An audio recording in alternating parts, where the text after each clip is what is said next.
You were not born to blend in. You were born to stand out, stand strong, and finish what you started. My friend, listen carefully. There is a reason your heart beats faster when you think about your calling. There is a reason you feel uncomfortable when you're idle. That's not anxiety, that's not stress, that's divine agitation. That is your assignment stirring inside you, screaming. Let me be clear. The problem with many gifted people is not a lack of vision, but a lack of urgency. They know what to do. They even know how to do it. But they postpone, they hesitate, they delay, thinking they still have time. But purpose does not wait. Destiny does not pause. And the world does not slow down for you to catch up. You must understand something today. The final step is not the easiest step, but it is the most important. The enemy of your destiny isn't failure, it's unfinished obedience. You were not called to try, you were chosen to finish. And there is a world of difference between the two. Trying is for those who are unsure of their assignment, those who are testing the waters, dabbling in their destiny like it's an option rather than a mandate. But finishing is for the appointed. It is for the ones whom heaven has handpicked and trusted with an assignment so specific that the world cannot function properly until it is completed. You must understand, before you were born, your completion was already expected. God is a finisher, and He never starts anything He doesn't fully intend to see through to the end. He never initiates what He has not already ordained to reach fulfillment. So when He called you, He didn't just call you to begin, He called you to bring it to completion.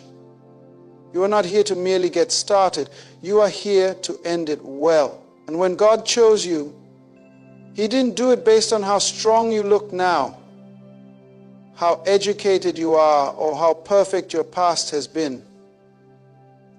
He chose you based on what He placed in you before time began. That's why the battle intensifies when you're close to finishing. That's why the attacks don't come at the start, they come near the finish line, because that's when hell gets nervous. That's when destiny gets louder. That's when your assignment gets dangerous. The devil is not threatened by you starting, he is threatened by you finishing. Starting gets you applause from people, but finishing gets you reward from heaven. Starting may get you noticed, but finishing will get you crowned. Some of you have been living like you're optional, like your calling is a hobby, like your purpose is a side gig. But I came to tell you, this is not a rehearsal. You don't get to rehearse life. This is the real stage. This is the appointed time. You don't have time to play around with your destiny. You don't have time to delay because of fear or to pause because of perfectionism. You don't need more clarity, you need more obedience. The world doesn't need another version of you thinking about it. The world needs the version of you who does it, who finishes what was started. When God said to Jeremiah, "Before I formed you in the womb, I knew you," He was not just saying He knew you existed. He meant, I already downloaded the end into your beginning. That means when you were born, God placed inside of you the finished work, then sent you here to walk it out step by step. You are not figuring it out. You are uncovering what was already complete in the mind of God.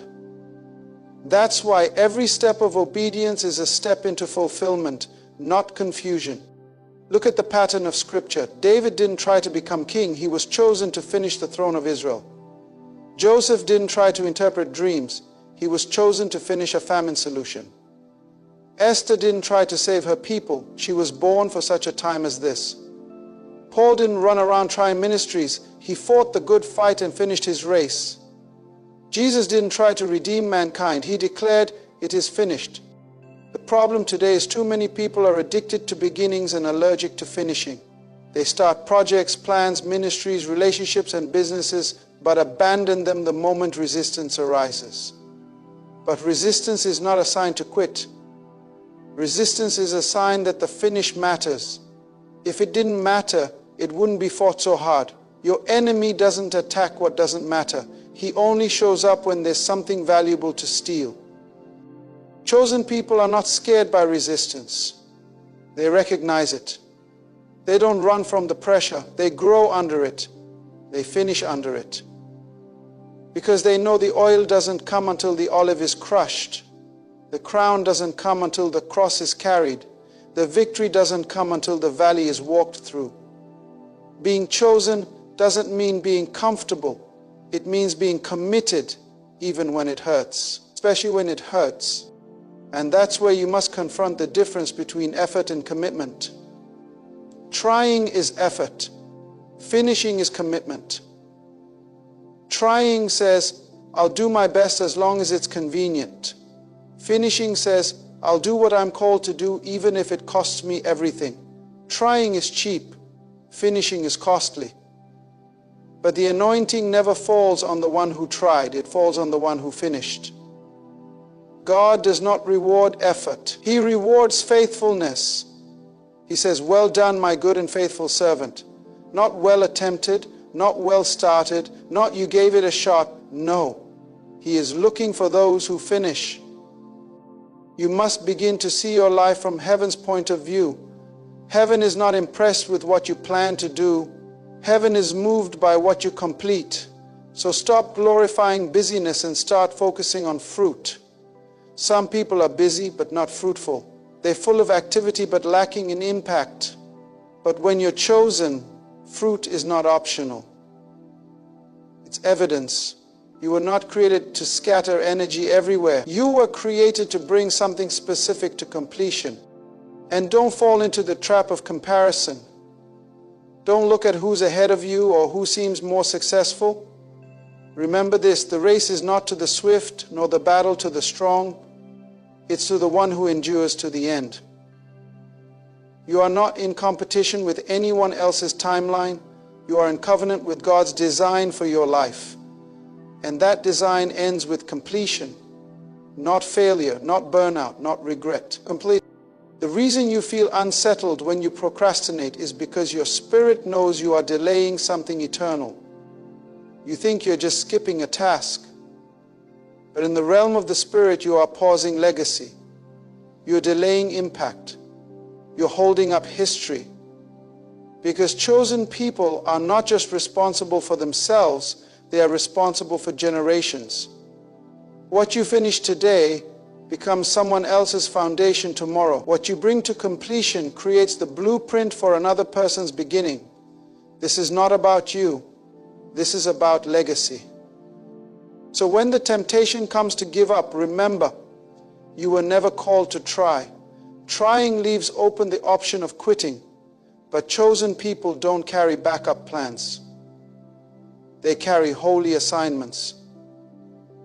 They don't live by what's convenient, they live by what's commanded. And the command is to finish. Yes, there will be moments when it's tough, moments when you feel like giving up. But hear me, you don't need more motivation, you need more remembrance. Remember who you are. Remember what He spoke. Remember what He showed you when no one else believed in you. That vision didn't come from your emotions. That fire didn't come from your imagination. That was God placing in you a picture of what is already completed in heaven. Now, He's waiting for you to manifest it on earth. This is why you can't be casual with your calling. Casual people never complete anything eternal. If you're chosen, then your life is not yours. You don't have the luxury of mediocrity. You don't have the luxury of quitting just because it's hard. You don't have the luxury of waiting until you feel like it. Chosen people operate from conviction, not convenience. Purpose, not preference. You must rise up in this hour with a mindset that says, I will finish this if it costs me everything. I will build it. I will speak it. I will write it. I will preach it. I will start it. I will grow it. I will carry it to the end, because I am not here to experiment with greatness. I was sent here to establish it. The final hour is not for the faint of heart. It is for the faithful. It is for the focused. It is for the finishers. And the moment you realize you were chosen to finish, not to try, You will never look at your assignment the same way again. You will stop asking for easier battles and start declaring, "Give me the strength to finish this fight." Because Chosen One, the world doesn't need another startup. It needs a finisher. And that finisher is you. Excellence is not a gift. It is not a personality trait. It is a mindset, a kingdom mandate. It is the only acceptable standard for those who are chosen by God. When you are chosen, you cannot afford to be average. You cannot afford to be casual. You cannot afford to bring halfway effort to a full calling. Chosen people don't operate by the standards of the world. They operate by the expectations of heaven. And heaven does not call you to be talented. It calls you to be excellent. You must understand something very clearly. Excellence is not perfection. Perfectionism is the enemy of progress. But excellence is the refusal to settle for mediocrity. It is the daily decision to give God your best, not your leftovers. It is the inner conviction that whatever you do, whether in private or public, seen or unseen, big or small, it must carry the weight of your divine calling. Chosen people don't just get things done, they get them done well. Not because they're trying to impress man, but because they represent God. Mediocrity might be acceptable in the marketplace, but it's not acceptable in the kingdom. Excellence is not just what you do, it's who you are. It must live in your thoughts, your attitude, your speech, your preparation, your work ethic. If your name is on it, it should reflect your assignment. And if God's name is on you, then what you present to the world should reflect His nature. God does not create halfway. He never delivers good enough. Everything He does is intentional, precise, and complete. So if you're made in His image, why would you approach your purpose with laziness or indifference? Some people are gifted but lazy, anointed but inconsistent, called but casual, and that's why they never see the full manifestation of their destiny. They confuse grace with a license to slack off, but grace doesn't lower the standard. It empowers you to reach it. Grace says you are chosen, now rise to the level of your calling. The grace of God is not just about forgiveness, it's about enablement. You have been given power to perform at a divine level. But too many are using grace as an excuse to settle. Chosen people don't settle. They stretch. There is a difference between good and excellent. Good satisfies the crowd. Excellence satisfies the assignment. Good gets applause. Excellence produces fruit. Good opens doors. Excellence establishes legacy. You can be good at many things, but you can only be excellent in the thing God called you to do. That's why you must stop chasing everything and start mastering what you were born for. Excellence requires focus. Excellence demands discipline. Excellence is costly, but so is greatness. If you truly believe you are chosen, then you must understand that you carry more weight than others. You cannot live like everyone else, talk like everyone else, work like everyone else, or move like everyone else. You were not chosen for convenience. You were chosen for contribution. And contribution without excellence is noise without impact. Your life is a message. Your decisions are a sermon. Your habits are a prophecy. What are they saying to the world? Excellence in the kingdom is not about competition. It's about obedience. God is not comparing you to the person next to you. He is measuring you against what He put inside of you. So when you show up lazy, when you procrastinate, when you deliver something you know is beneath your potential, you are not just disappointing people, you are dishonoring your design. You are saying to your Creator, what you gave me is not worth managing well. The spirit of excellence is not loud. It doesn't beg for attention, but it always gets noticed. Why? Because it stands out. It carries weight. It carries authority. In a world flooded with mediocrity, excellence is disruptive. People don't always understand it, but they cannot ignore it.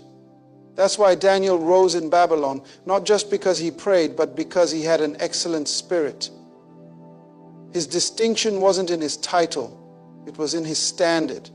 His commitment to excellence gave him influence even in a corrupt system. Excellence is magnetic, it attracts favor, it opens doors that talent alone can't open. It unlocks opportunities that credentials cannot reach. When you are excellent, you don't have to chase people. People start seeking you out. Because true excellence is rare, and when it shows up, it makes a demand on the environment around it. It shifts the culture, it raises the bar. Excellence is contagious, it challenges others to rise. But let me warn you, excellence will cost you comfort. It will demand late nights, early mornings, uncomfortable decisions, and painful levels of honesty. You will have to confront the parts of yourself that want to take shortcuts. You will have to resist the urge to rush. You will have to refuse to deliver something you know you didn't give your best to. Excellence requires the death of your laziness. It requires the burial of your excuses. It requires the crucifixion of your convenience. You cannot be excellent and passive. You cannot be excellent and sloppy. You cannot be excellent and disorganized. Excellence requires intentionality. It requires structure. It requires diligence. And most of all, it requires consistency. Anybody can be excellent for a day. Few can be excellent daily. Excellence is not proven by a moment. It is established through repetition, through what you do when nobody is watching, through how you handle the little things. Because if you are faithful over little, God will make you ruler over much. God is not going to bless what you're not willing to manage. He's not going to multiply what you're not willing to master. So many people pray for expansion but ignore the responsibilities right in front of them. They want to speak to nations but won't prepare for one conversation. They want to build empires but can't be trusted with their own schedule. They want promotion but reject the pressure required to grow. But excellence begins where excuses end. When you finally say, I will stop blaming my circumstances and start owning my assignment, that's where excellence begins. You were not chosen to blend in. You were chosen to set the standard. So stop lowering your excellence to match your environment. Raise the environment to match your standard. The kingdom needs people who bring excellence to every space they enter, whether it's a boardroom, a classroom, a studio, a platform, or a pulpit. Excellence is your evangelism. It is your witness. It is your credibility. It is your proof that God lives in you and works through you. Too often people want to be known for their anointing, but not for their accuracy. They want recognition without refinement, but oil without order is chaos. Passion without preparation is noise. Fire without focus is destruction. God doesn't bless disorder, He blesses order, alignment, and stewardship. And excellence is how you steward the calling you've been trusted with. You can't ask for kingdom results with a careless process. Every chosen one must make a decision. Will you operate at the level of your calling or the level of your comfort? Will you settle for good enough or will you strive for well done? Because one thing is certain, God will not be mocked. He will not put His hand on what you were too lazy to build. He will not breathe on what you were too distracted to finish. He will not anoint what you refuse to prepare. You must do your part, then He will do His. Miracles come after movement. Favor comes after faithfulness. Excellence invites increase. There are things heaven wants to release through your life, but only excellence can carry them. The anointing rests on what is consecrated, but the favor rests on what is prepared. Are you prepared? Are you aligned? Are you walking in a level of diligence and distinction that reflects who you are in the Spirit? Because if not, then something has to shift now. The chosen are not given the luxury of delay. The chosen are not allowed to settle. You are marked for more, but you will only walk in more when you learn to honor what you already have with excellence. You cannot pray for expansion and tolerate laziness. You cannot beg for greatness and excuse inconsistency. You cannot declare that you are chosen and still give God half-hearted effort. The standard of the chosen is not good enough. It is excellence. Not for applause, not for approval, but because the God who called you is worthy of nothing less. You don't need another sign, you need to move. You don't need another confirmation, you don't need another prophecy. You don't need another dream, another closed door, another open one, another green light. You have heard enough. You have seen enough. You have prayed enough. Now it's time to move. Obedience delayed is destiny denied. Every day you wait for another sign is a day your purpose waits in chains. Your next level is not waiting for clarity, it's waiting for courage. You have been trained to wait for signs, but the truth is you are the sign. You're waiting on a signal from heaven, and heaven is waiting on movement from you. God already spoke. He already showed you. He already stirred your spirit, but you're still sitting, hoping He'll send a louder thunder or a brighter light. But the same God who whispered to Abraham, "Go," is speaking to you now. Go. Build it. Start it. Launch it. Write it. End it. Move. Stop asking for more evidence when what you need is more obedience. When God gave Moses the call to deliver Israel, Moses said, "But what if they don't believe me?" God asked him, "What is that in your hand?" In other words, you're waiting for something new, but I've already given you everything you need. I won't send more signs because I already sent you. You are holding the solution in your hand, but your fear has made you blind to what's already yours. Your gift, your voice, your idea, your experience, that is the sign. Stop looking outside for a sign when the evidence is already inside. Some of the most anointed people stay bound in cycles of hesitation. They mistake overthinking for wisdom. They disguise fear as discernment. They fast for clarity while ignoring the conviction God already gave them. The sign has been sent, the instruction has been released, the Spirit has confirmed it, but they sit still because sitting feels safe. But hear this, nothing about being chosen is safe. Nothing about destiny is predictable. God doesn't give you the full map, He gives you the first step. And if you can't take the step, you disqualify yourself from the next stage. Faith is not a feeling, faith is a motion. You don't need to feel like moving to move. You need to trust the one who called you to move. When Peter saw Jesus walking on the water, he said, "Lord, if it's you, tell me to come." Jesus said, "Come." That's all. No deep explanation, no map of how to walk on waves, no breakdown of what would happen if he sank. Just one word, come. And Peter had to decide, will I wait for more details or will I move on what I know? Some of you have been parked at the edge of breakthrough because you're addicted to details. You want the whole picture before you take the first step. But that's not how kingdom destiny works. God gives you pieces, not full puzzles. Because if you could see the whole thing, you'd try to control it. You'd walk by logic, not by faith. And faith is not logical. Faith is not supposed to make sense. Faith is supposed to move you. How many doors have you missed because you were still waiting on one more sign? How many relationships, businesses, books, songs, sermons, inventions, ministries, or movements have you buried under fear while claiming to wait on God? But He's not slow, you are.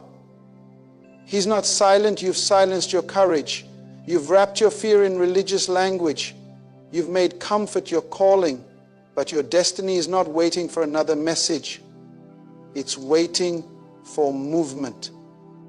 God does not waste time repeating Himself when He knows your delay is disobedience in disguise. You heard Him the first time. You know what you're supposed to do. But you keep asking for more signs because signs feel spiritual, but movement takes sacrifice. You're hoping God will say it louder because deep down you don't want to act, because action invites risk. Action means exposure. Action means you'll finally be seen and possibly misunderstood. But faith doesn't ask for guarantees. Faith simply obeys. And the longer you wait, the heavier the consequences. Destiny delayed becomes destiny diminished. Your timing matters. Your window is not permanent. There is such a thing as too late. Opportunities have lifespans. Assignments have expiration dates. The people you're called to impact are not just waiting, they're depending on your movement.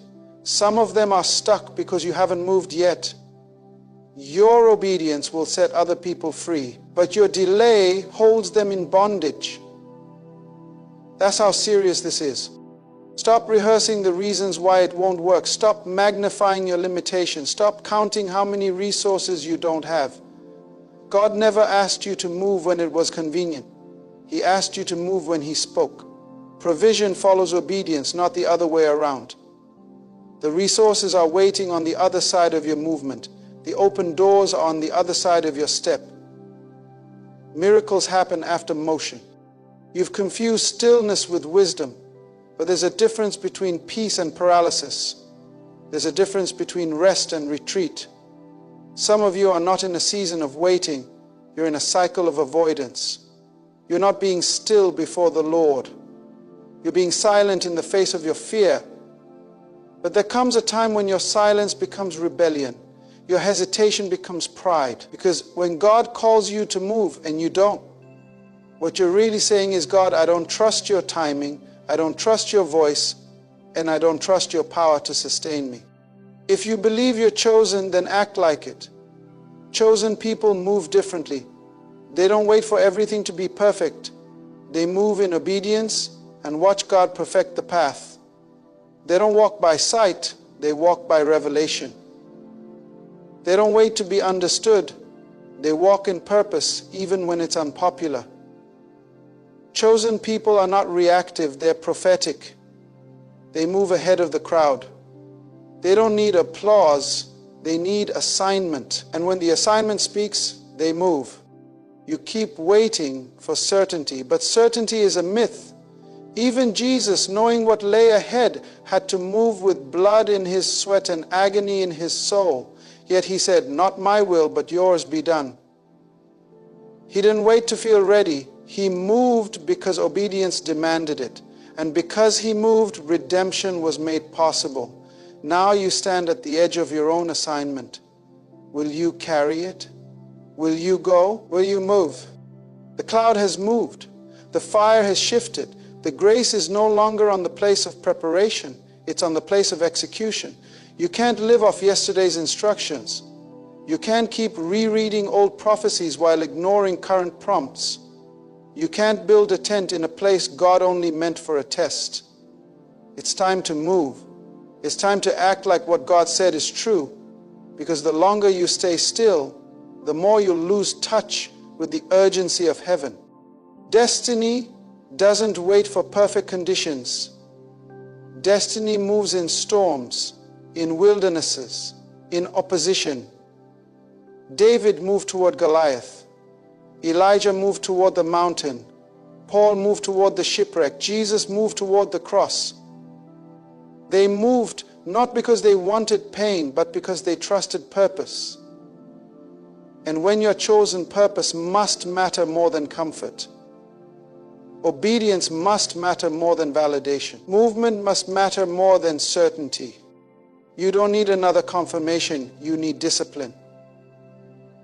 You don't need another dream, you need execution. You don't need another closed door to prove something wasn't for you. You already knew it. You just didn't want to act on it. Because deep down, moving means responsibility. Moving means becoming. And becoming scares people who've lived in survival mode too long. But you weren't born to survive. You were born to advance. So take the step, make the call, finish the chapter, launch the business, post the message, book the flight, leave the relationship, submit the proposal, pray the prayer. Whatever your step is, move. God will not bless what you delay. He will not breathe on what you fear. He will not finance what you refuse to start. The chosen don't get to wait forever. The chosen must move. Because the promise is not just for those who hear, it is for those who obey. The inheritance is not for the watchers, it is for the walkers. The crown is not for the hesitant, it is for the movers. Destiny does not respond to hesitation. Destiny does not answer to fear. It does not bow to delay. It does not wait on comfort. Destiny is attracted to movement, fast, bold, unapologetic movement, not reckless but righteous, not impulsive but intentional. There is a divine speed and courage that releases what heaven has stored.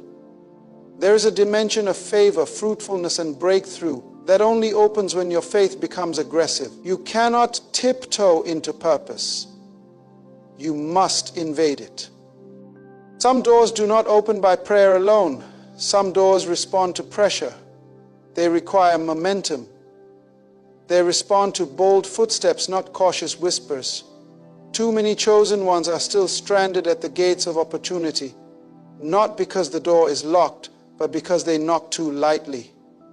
You approached destiny like a guest when you were supposed to come in like an heir. You treated your calling like a suggestion when it was a summons. Destiny doesn't respond to the soft-spoken, it responds to the sound of obedience backed by urgency. Speed is not about rushing, it's about alignment. There is a difference between moving fast and moving late. Many people think they're waiting on God when in truth God has been waiting on them. He set the stage, stirred the atmosphere, cleared the path, but they moved too slowly and the moment closed. Divine windows are not open forever. When the Spirit says now, He means now. Delay is not just disobedience, it's dishonor. It says, I hear you, God, but I'll act when I feel ready. But destiny does not bend to your feelings, it moves with the cloud. And if you miss the cloud, you miss the miracle. When David heard about Goliath, he didn't go home and fast for 10 days. He didn't draw up a plan for 6 months. He didn't run it by a committee. He said, who is this uncircumcised Philistine that he should defy the armies of the living God? And he ran to the battle line. That's the language of boldness. That's the speed of destiny. He didn't wait for the giant to come to him, he ran toward it. Why? Because he knew when the moment presents itself, you must respond with faith, not fear. Every day you hesitate is a day your purpose stands still. Every time you second guess, something significant is paused. Because destiny is not only spiritual, it is scheduled. There are kairos moments, set times in eternity where heaven aligns circumstances, people, and resources for your next level. But those moments do not respond to hesitation. They respond to hunger. They respond to urgency. They respond to the one who says, even if I'm not 100% ready, I'm 100% available. Boldness is not arrogance. It is not pride. Boldness is clarity in action. It is the refusal to shrink in the face of uncertainty. It is the decision to speak, build, create, confront, release, and lead when everything in the natural says you should wait. Boldness does not consult fear before moving, it consults purpose. It says, if God said it, I'm going. If you wait until you feel brave, you will never move. Courage is not the absence of fear. It is the ability to act in spite of it. Destiny will never be discovered by the cautious. It is revealed to the courageous. You must stop asking for a guarantee and start trusting the grace. Bold people don't need perfect conditions. They create them.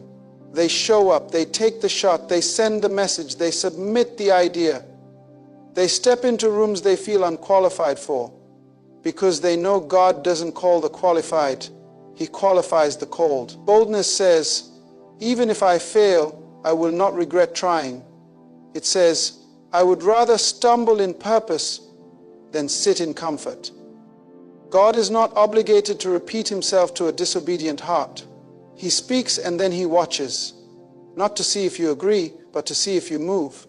Some of you are still circling instructions He gave you 3 years ago, still asking if it's the right time, still asking if it's the right person, still wondering if you're ready. But God didn't ask for your readiness. He asked for your obedience. The people who walk in destiny are not always the smartest or the most experienced, but they are the ones who move. Speed doesn't mean recklessness. It means readiness. It means when the Spirit says launch, you don't argue, you act. It means you don't let the fear of imperfection keep you in isolation. The fastest way to destroy your destiny is to keep overthinking it. Some of you have perfected your delay so well you call it wisdom. But there's a difference between wisdom and passivity. Wisdom prepares, passivity postpones. And many are living in the excuse of I'm preparing when they've actually just been avoiding. Boldness is spiritual warfare. It breaks generational curses. It dismantles systems of limitation. It confronts the fear that tried to paralyze your bloodline. Some of you were raised in cultures of silence, passivity, and fear.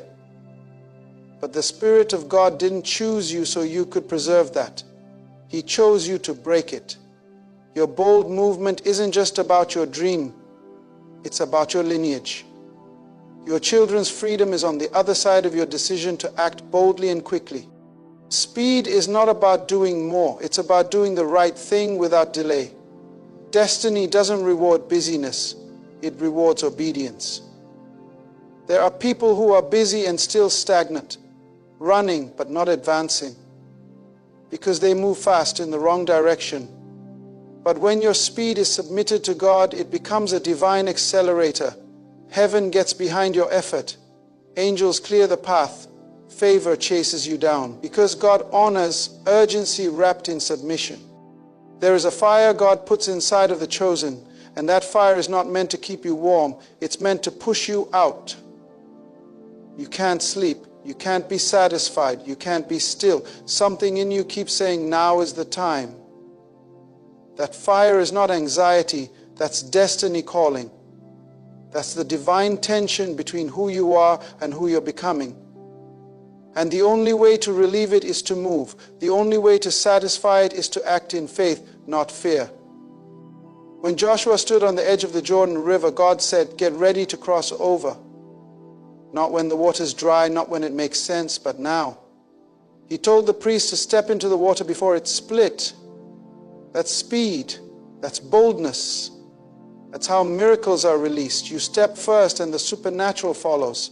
But some of you are still waiting for dry ground before you walk. And God is saying, I won't part the waters until I see movement. Destiny is motion activated. That's why you must move quickly when the prompting hits your spirit. That's why you must obey when the instruction comes. That's why you must speak when the word burns in your bones. Because delay breeds doubt. The longer you wait, the more excuses will grow. The more you pause, the more paralysis sets in. But the moment you move, things start to break open. What you thought would take 10 years begins to happen in 10 months. Why? Because destiny responds to speed and boldness. Some of the greatest breakthroughs are not behind closed doors. They're behind silent hearts. Your destiny is on the other side of the thing you keep avoiding. That conversation you've been putting off. That risk you keep shrinking from. That vision you keep saying maybe later to.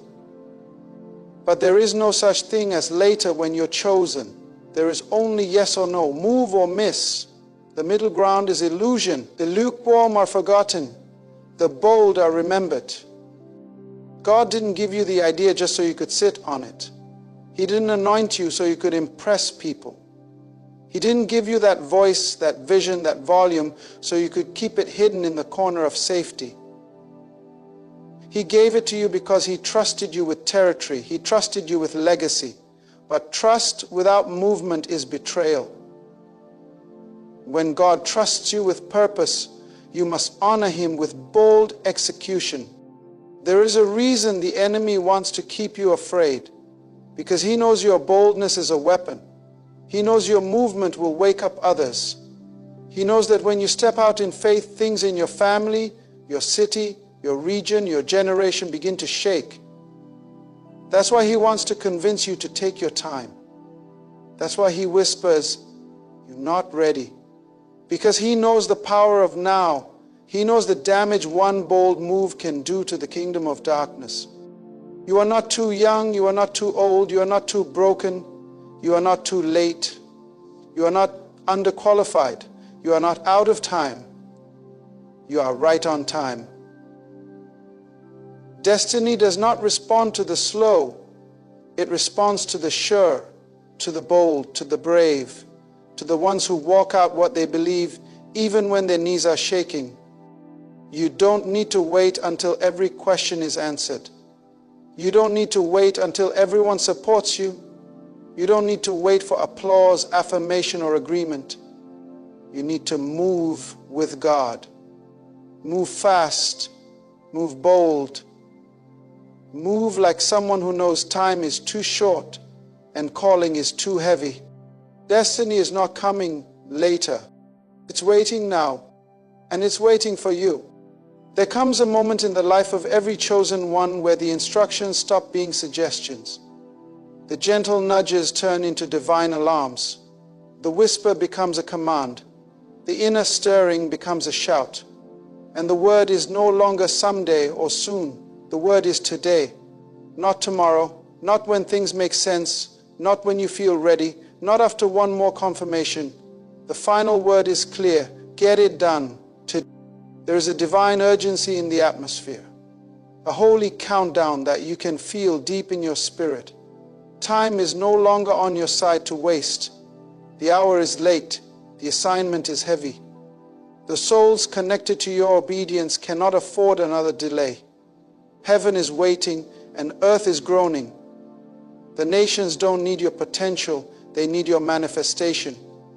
Not your rehearsals, your delivery. Not your talent in the shadows, but your calling in the light. The instruction from the throne is not think about it, it's complete it. Not consider it, but execute it. Final word, no negotiation, no more excuses, no more delays. God does not give deadlines to pressure you, He gives deadlines to position you. Every delay in your obedience shifts you out of divine timing. Every time you say, I'll do it later, you're not just pushing an assignment, you're forfeiting alignment. The Spirit of God doesn't move on your schedule, He moves in windows. There are seasons where everything is open, people are ready, favor is ripe, doors are aligned. And if you move in that moment, the breakthrough happens fast. But if you miss that window, you can spend years trying to do what you could have done in weeks had you obeyed today. You've prayed enough, you've dreamed enough, you've talked enough, you've journaled and vision boarded and strategized enough. It's time to do it. You don't need more clarity. You need commitment. You don't need more signs. You need submission. The reason some of you are still frustrated is because you're trying to substitute obedience with inspiration. You keep trying to replace action with emotion. You get stirred but never start. You feel motivated but never move. And the heavens are saying this is not the season for feeling, it is the season for finishing. Every delay creates a crack for fear to enter. Every time you hesitate, fear has an opportunity to make you overthink what God already made clear. That's how the enemy robs the chosen. Not always through sin, not always through rebellion, but through delay, through comfort, through good reasons to wait. But destiny doesn't wait. Destiny moves with fire. It demands you to get uncomfortable. It demands you to confront every excuse. It demands you to walk when your legs are trembling and speak when your voice is shaking. Because delay is not neutral, it is deadly. There are dreams that die not because they weren't from God, but because the chosen ones buried them in perfectionism. You are so focused on doing it right that you never did it at all. You are so afraid of failing that you never began. But here is the truth. Nothing great has ever been born without movement. And movement is messy, it's raw, it's risky, it's filled with vulnerability. but that's the price of destiny. If you are unwilling to look foolish for a season, you will never walk in greatness for a lifetime. Today is not just a date, today is a doorway. And if you keep skipping days, you will miss doors. If you keep saying next week, you will find yourself in next year with the same regret. Get it done today. The email, the proposal, the phone call, the step of faith, the content, the decision, the launch, the forgiveness, the commitment. Don't let your future self have to recover from the decisions you refuse to make today. God has already gone before you. He's not waiting to prepare the path. He's already cleared it. What He's waiting for is your movement. Heaven responds to execution. You don't need to be the most skilled, the most connected, the most impressive. You need to be the most obedient. That's what separates the remembered from the forgotten, the fruitful from the frustrated, the chosen from the crowd.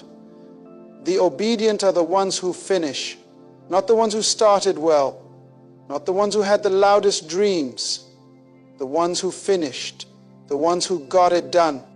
Maturity is not measured by how deep you can talk. Maturity is revealed by how quickly you can obey, how fast you move when the Spirit speaks, how aggressively you respond when heaven calls. Children of the kingdom don't just carry faith, they demonstrate it. They don't just speak the promise, they perform it. There is a time for planning and there is a time for performance.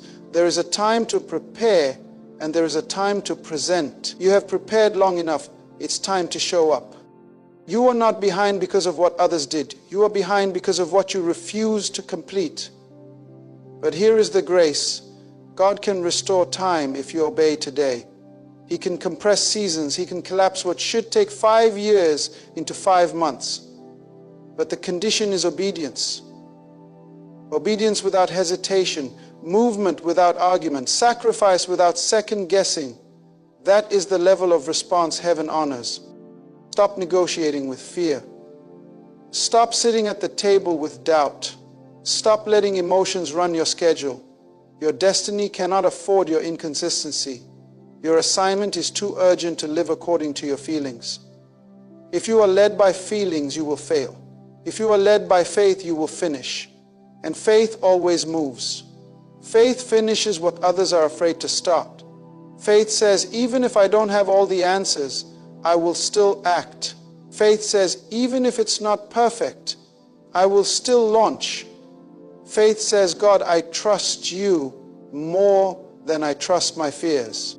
The truth is, it will never feel perfect. The conditions will never be ideal. People will never fully support you. You will never feel completely ready. And that's exactly why today matters. Because today is the moment when you stop waiting for perfect and start walking in purpose. Today is when you choose obedience over outcome. Today is when you say, even if it costs me comfort, I'll obey. Today is when you prove that you trust God by your action, not just your words. You cannot repeat this year. You cannot afford another cycle of almost, another lap around the same mountain, another year of I was about to. The world doesn't need another passive voice. The world needs a fiery finisher, a dangerous doer, someone who doesn't just carry revelation but delivers manifestation, someone who hears the final word and gets it done. What is the thing you've been delaying? The instruction you've avoided, the vision you've been sitting on? That's your doorway, that's your moment. And your greatness is on the other side of your decision to get it done today.